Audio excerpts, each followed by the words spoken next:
Hi, come on up. Yes, Your Honor. Your Honor. We'll set the bench down here. Wherever you want. It's up to you. You're the judge. Yeah, well, you can all stand up here, or you can.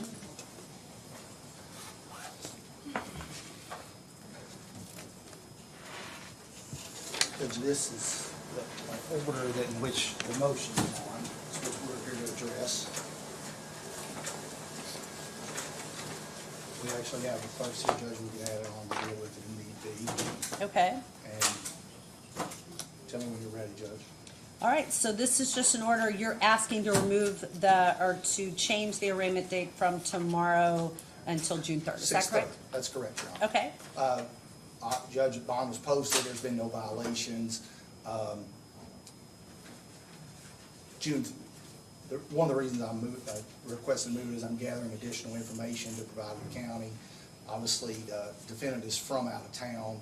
Rather than bringing him in for the, purposes of a short arraignment, I'd like to have all the, potential discovery together and exculpatory evidence before the arraignment.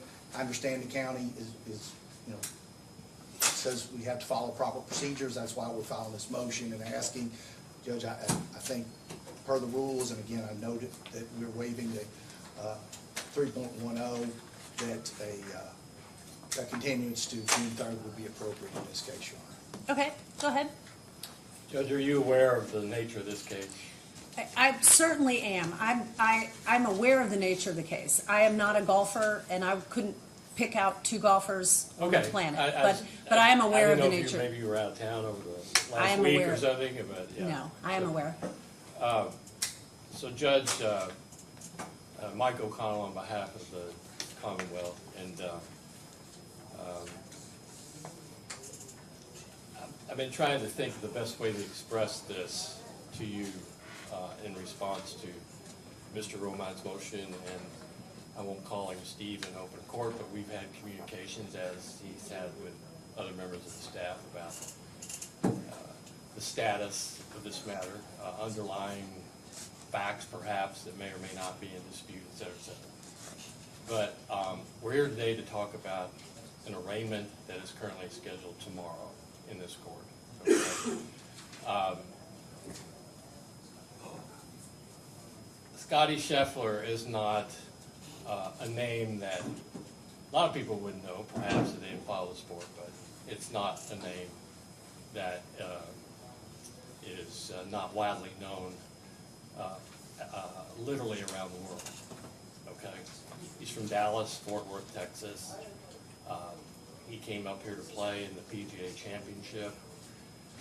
This incident occurred on Friday morning that gave rise to why we're standing in front of you here today. There's an arraignment scheduled tomorrow here. I think, wherever I'm wrong, Mr. Romance can interrupt me.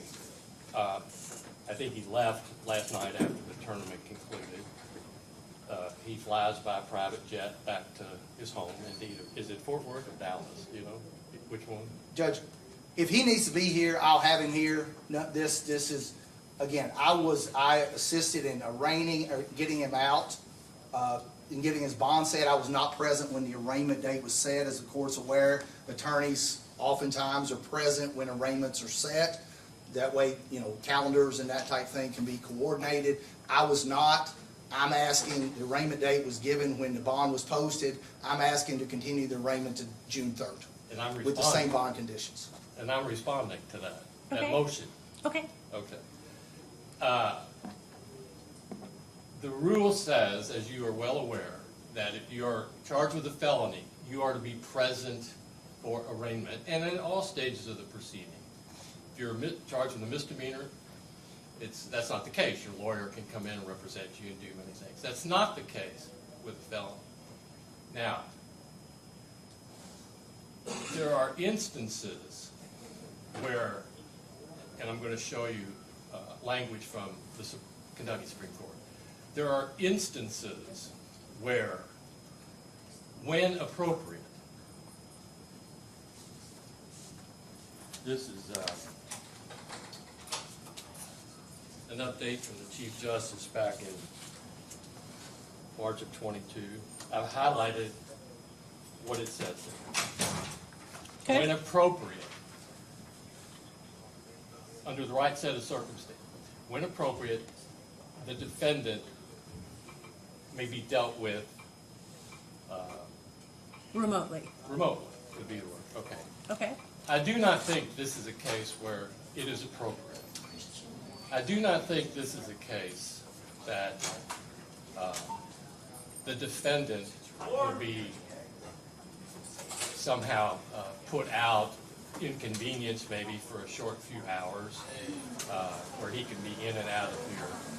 But I do think it is appropriate that he be present with Mr. Romine and at the arraignment, where obviously a plea of not guilty will be entered. And then we have not had the opportunity, obviously yet, to review a lot of evidence that's out there. And I think we would agree that there's a lot of evidence out there.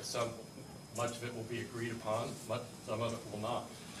But back to this situation, I think it's appropriate that he be here before the court to undergo an arraignment in your presence, and then let's pass the case and see where it goes from there and what occurs. I don't make this objection lightly. I make it very seriously. One of the tendered orders, I don't know if that he's given you refers to local rule of the district court. I know of no local rule. Maybe I'm confused. I'm sorry. I feel like he's just asking to move the arraignment, not to make his client Correct. not here. So is that, you're That's just correct, asking Judge. If to move it, we not, haven't resolved the case by June 3rd, he'll be here with me in court. That's you know. so again, he's just asking to move the arraignment, not to waive his presence. Is that correct? Okay. Yeah, that's the order. Well, and I object.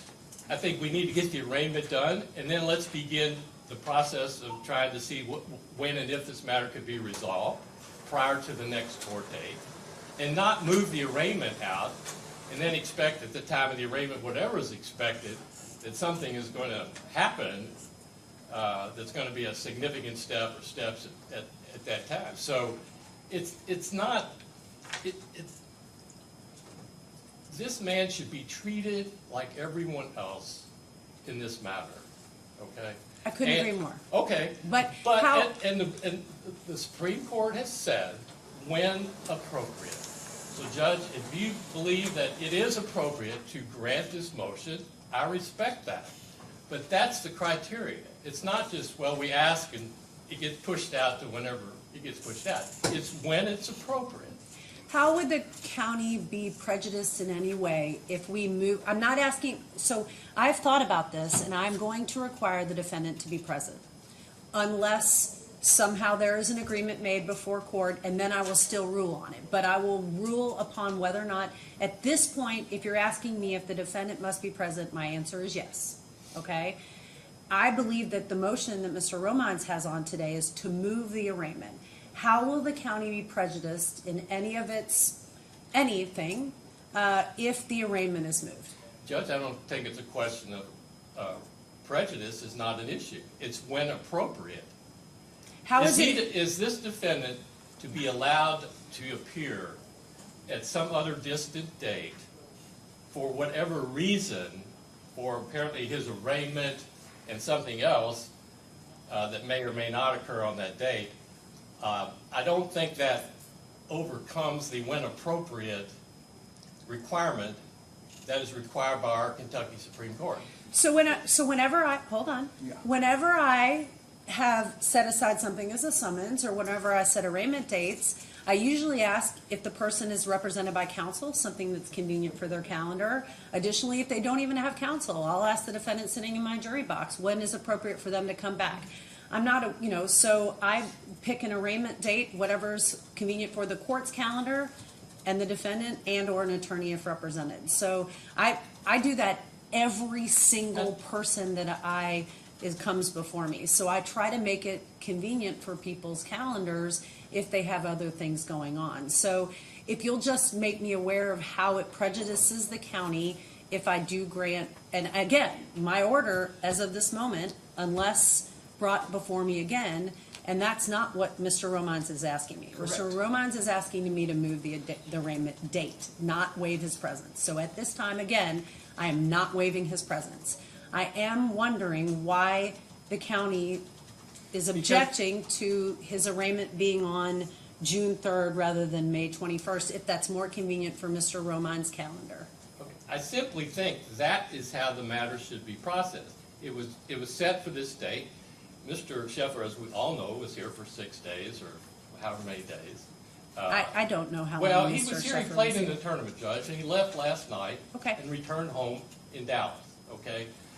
The standard is when appropriate, not whether we all agree about it, we all think it's a good idea, it all sounds good. It's when and if it's appropriate. And respectfully, the Commonwealth does not think that this is appropriate to do that. So we don't have an agreement, Judge, and I don't think we're required to show prejudice. It's when appropriate. No. And Judge, this is an adversarial system. They're on one side, I'm on the other. I made the motion, they're objecting. He keeps referring to when appropriate, which is specifically referring to Waiving the remote defendant's- appearance. There's nothing about inappropriate regarding moving a court date. It happens every day. And so and Mr. O'Connell says, well, we don't want to treat him differently. Then go through and look how many cases are agreed to by continuance by the county every day. They are absolutely treating him differently, right? And they have no basis for it. He keeps referring to when appropriate. That is not, that language does not refer to motions to continue. It refers to remote appearance, and we're not asking for that, Judge. I agree with that, but the words speak for themselves, Judge. It says when appropriate, okay? Those are normal words used under circumstances, and it talks about remote availability to do it. When appropriate. Mr. Omines thinks it's plenty appropriate that this be continued to another date rather than the date it was scheduled for. I disagree. So, Judge, you make the decision. We obviously respect the decision you make in this regard, and we'll follow whatever directions you issue, but we object. Okay. Mr. Romans, was your calendar consulted at the time when the No, arraignment Your date was Honor, set? Okay. he was not actually in court. The bond was set and he was released, and so they did not consult with me regarding that date. Okay, so again, let me be very clear, and I feel like you all still are arguing about different things, but again, my ruling is, number one, his presence is not waived. He needs to be present at the court date. And again, that is my decision, even if you all agree. It's still my decision whether or not he's here. If you all come to an agreement to waive his presence, I will rule upon that at a later time, and you can bring that in front of me. My understanding, and what the written motion in front of me is, only to move the arraignment date, not waive his presence. Correct. I feel that since Mr. Romine's calendar was not consulted, and he was already representing the defendant, that it would be appropriate to consult his calendar for the arraignment. So I will move the arraignment to June 3rd at 9 o'clock in the morning. And again, at this time, your client's presence is Correct, Your not Honor. waived. That's understood. Judge, Okay. thank you very much. Thank you, Your Thank Honor. you. Of course, of course, Thank you. May I be excused, Judge? of course. Ma'am, I be excused, Judge. Absolutely. I don't want you not to excuse him and not excuse him. You're certainly excused. Have a great day, gentlemen.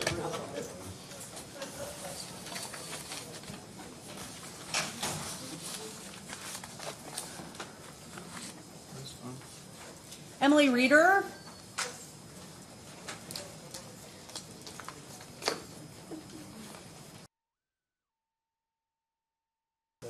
Hi, come on up. Yes, Your Thank Honor. you, Your Honor. We'll set the bench, Judge, or here? Wherever you want. It's up to you. You're the judge. Yeah, well,